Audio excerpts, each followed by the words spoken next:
welcome to another episode of the Trauma Queen podcast. I'm your host, Jessica Allah, and today we are diving into a very much needed topic and conversation.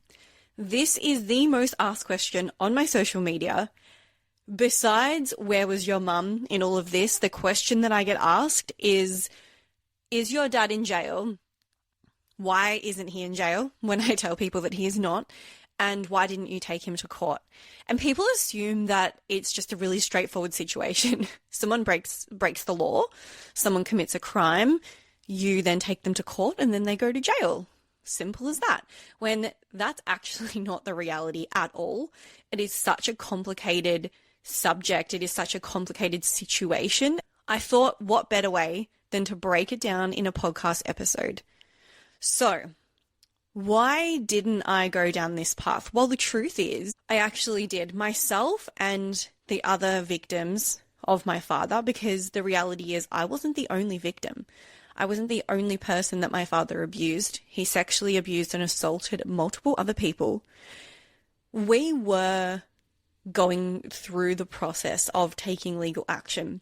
My case was being taken on, and I had full support for my case. I was the person who was making the case, and the other people were going to be in support of my case with their own statements and testimonies. We all went through and did the statement process. It took about 6 months for us all to make all of our statements, to go through the steps and stages. And what happened was, when it came time to arrest him, when the police said to me, the case is ready, we're ready to arrest him and to then take his statement, and they kind of explained to me the next steps and what this would look like and what would happen next, I absolutely panicked. And something that people don't probably understand unless you've been in the situation is that I was terrified by my father for my entire childhood, like threatened to be killed very regularly. 5 years old, him coming home drunk, holding a pillow over my face until I was screaming and then taking it off and then putting it back on, taking it off, putting it back on, telling me exactly where he would bury me in the backyard. When I was a little bit older, there was more death threats. There was trashing my room. There was a day, which I'm yet to actually speak about publicly, but a day where him and another family member of his actually tortured me, like sadistic torture, because I had told my dad what this other family member had done to me. So they had got together to actually torture me, to keep me silent. And when it came time to arrest him, and my father is a dangerous man. I don't actually know the extent to what he is involved in criminally, but I know that he is a dangerous man. And when it came time to arrest him, when it came to the point where I knew that he was going to know that this case was going forward and he was going to be arrested, and he would feel threatened by that, obviously, being arrested and being told what he was being arrested for, I just absolutely panicked for my safety. At the time, I was living alone. I'd left my marriage. I was living in a rental on my own, not that far from where he was living, stupidly.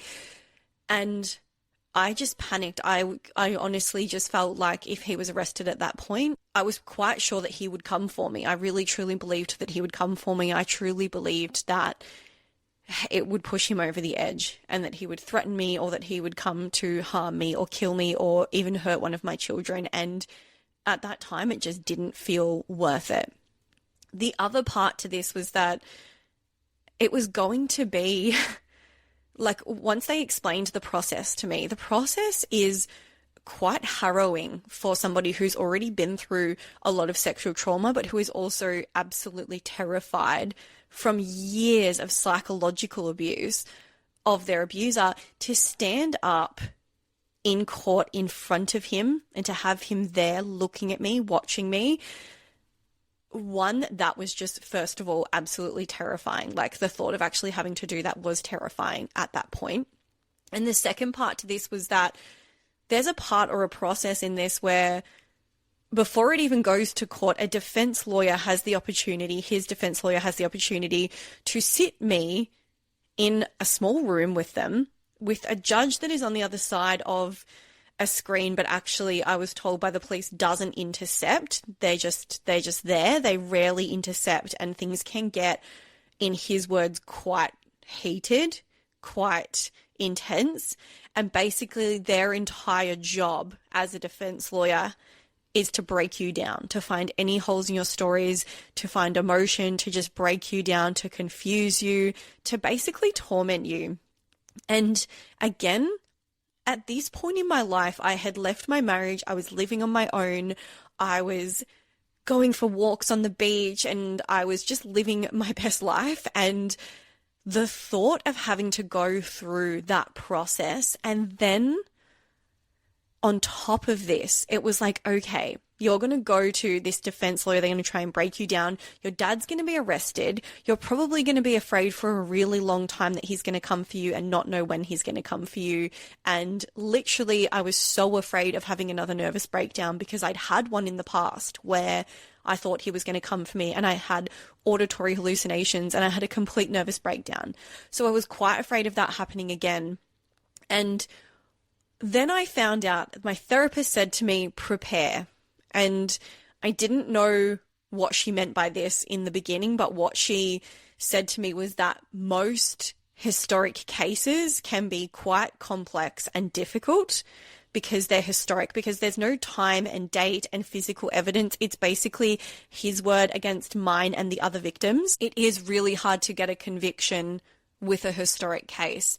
What also makes it more complex is that these cases, as a general rule of thumb, run for 6 to 8 years. Now, the thought of living in fear and terror for 6 to 8 years, as well as having to see him go through this process and just be in that court process, it felt like I was going to be putting my life on hold. And at this point, I felt like life was getting pretty good, and it felt like I was going to be going backwards by putting myself through that process.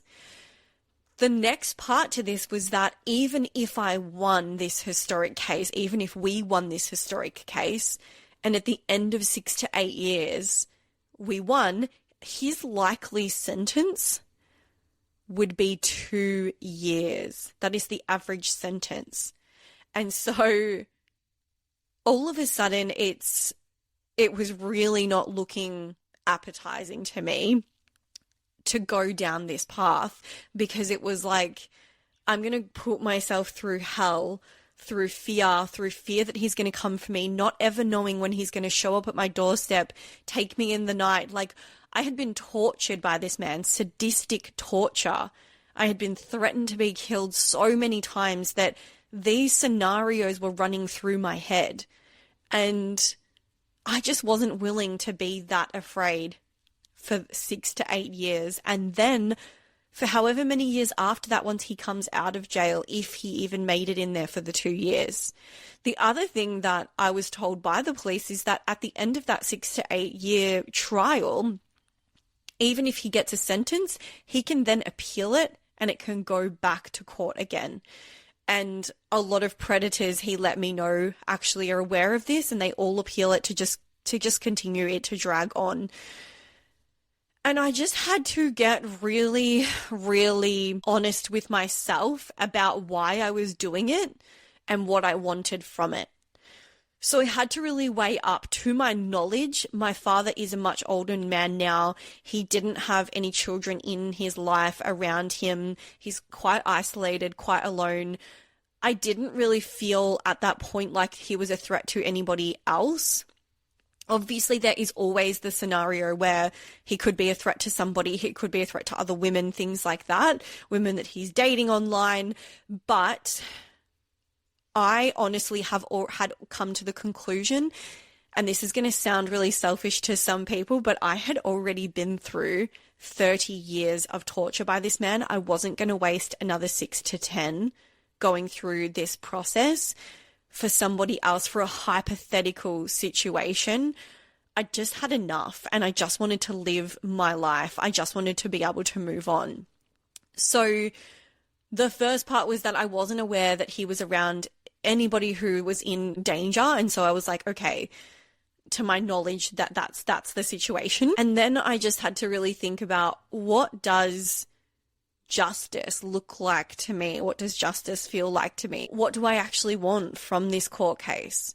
And there was a part of me that just wanted it for evidence, wanted to just go through that process so that everyone knew what he did. But the reality is, the people in my life that didn't believe me at that point were family members of his. And even if he was sentenced, they probably still wouldn't believe me. They would probably believe that I had found a way to manipulate and that he was still innocent, even if he was proven guilty.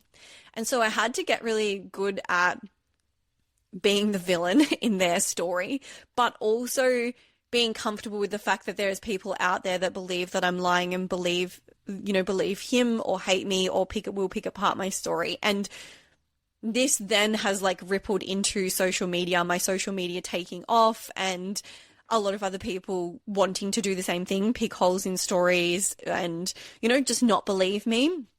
And it's actually, to be honest, now built up my resilience so much, because I know my truth and I know what's real and what's true, which can be a really difficult thing to navigate with repressed memory in the first place. But I know what's real and what's true. And there, as I mentioned to other victims, there's so many other people that are afraid of him, that know that he's dangerous. It's not just me. So I have this evidence and this knowing there. I don't need it from random outside people who don't matter. But I also had to really look at where I was at in my life and what I was wanting to do with my life. And part of doing the court case meant that I actually wasn't able to speak. And being someone who was silenced, terrified into silence for 30 years, the healing that I was having through sharing my story online, through connecting with other victims, through then running sessions for them, helping them to heal, was so healing for myself as well. And for me, being able to speak up when I was silenced for so long felt like justice. That felt like my justice. It was like, you tried to keep me quiet, but look at me now. I will say and tell everybody what you did.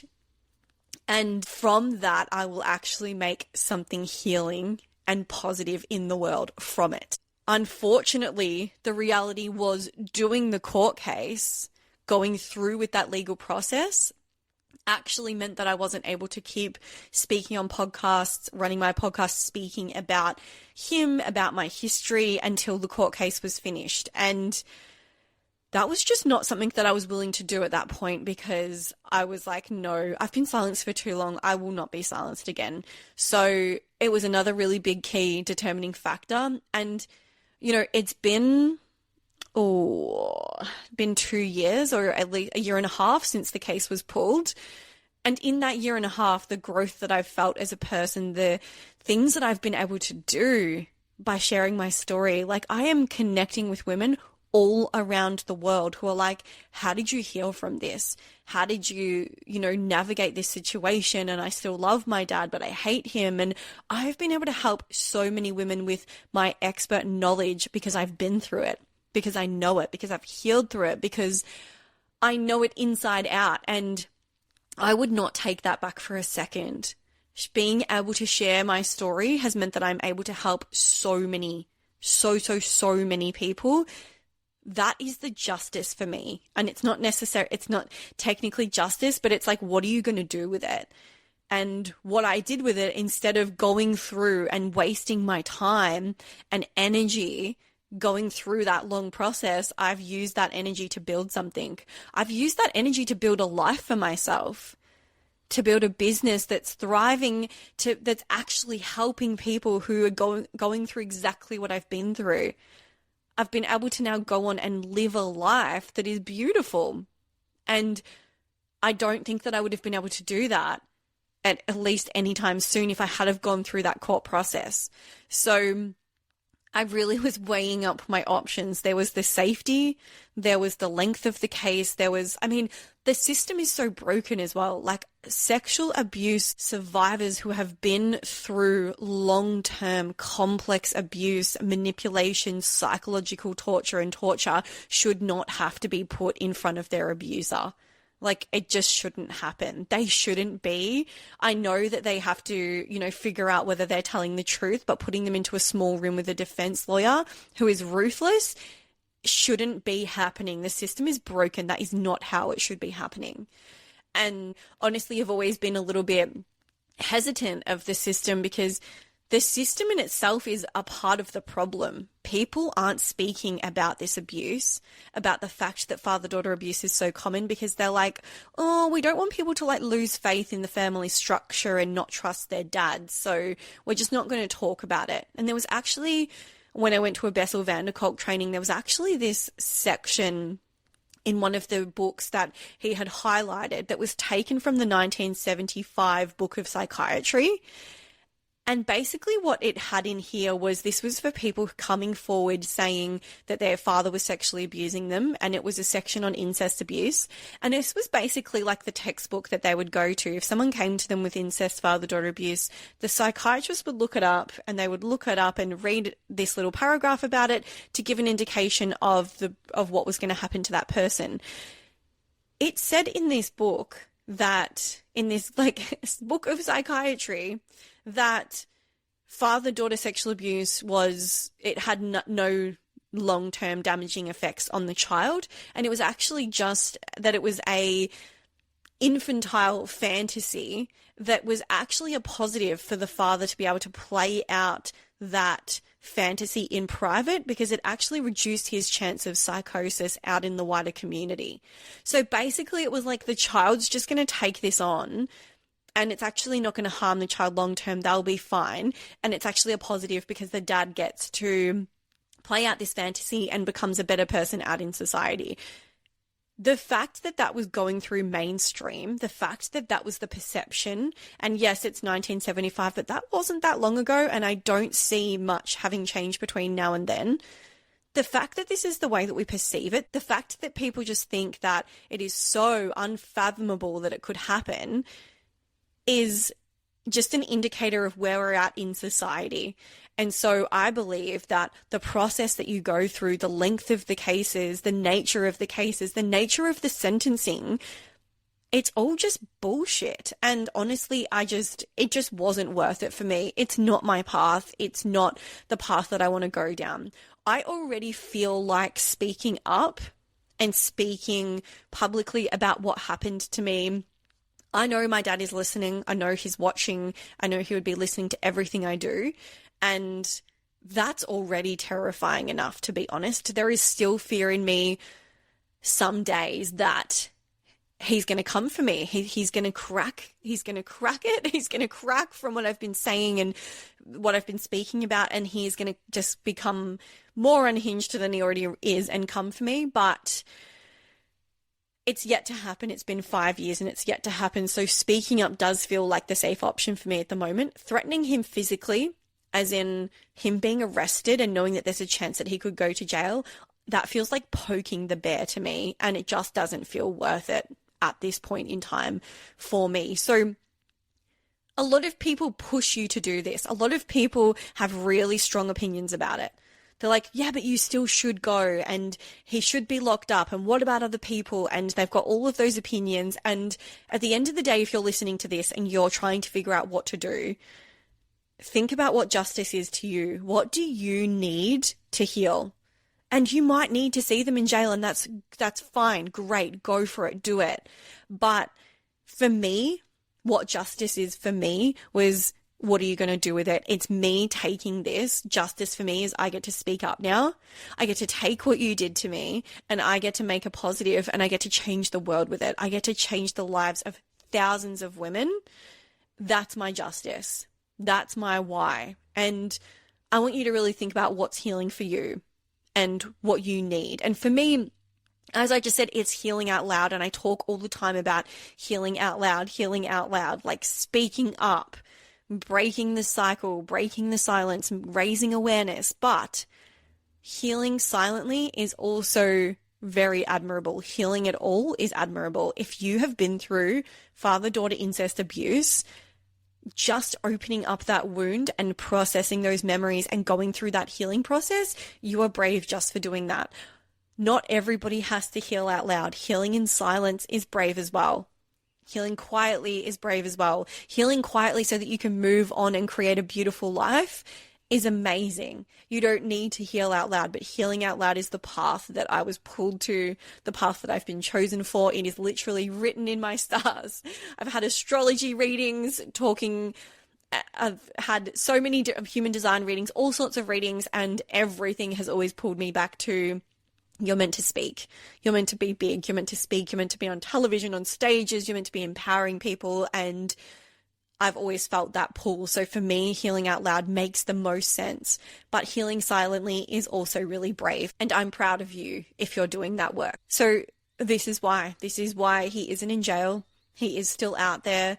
And this is where my cards lie. This is where I'm at. I'm creating change with what happened to me instead of going down that legal path. I'm spending the next 6 to 8 years changing the world, writing this children's book, creating an online clinic for women with sexual trauma, creating online courses for women with sexual trauma, doing everything that I can to help these women and the children of the future to stop this abuse from happening. This is my mission. That legal path wasn't my mission. So a short and sweet episode today, just really summarizing my fear for my safety, the advocacy work that I want to continue doing, and why I didn't take him to jail, why he isn't in jail. So thank you for listening to the Trauma Queen podcast, and I will see you in the next episode.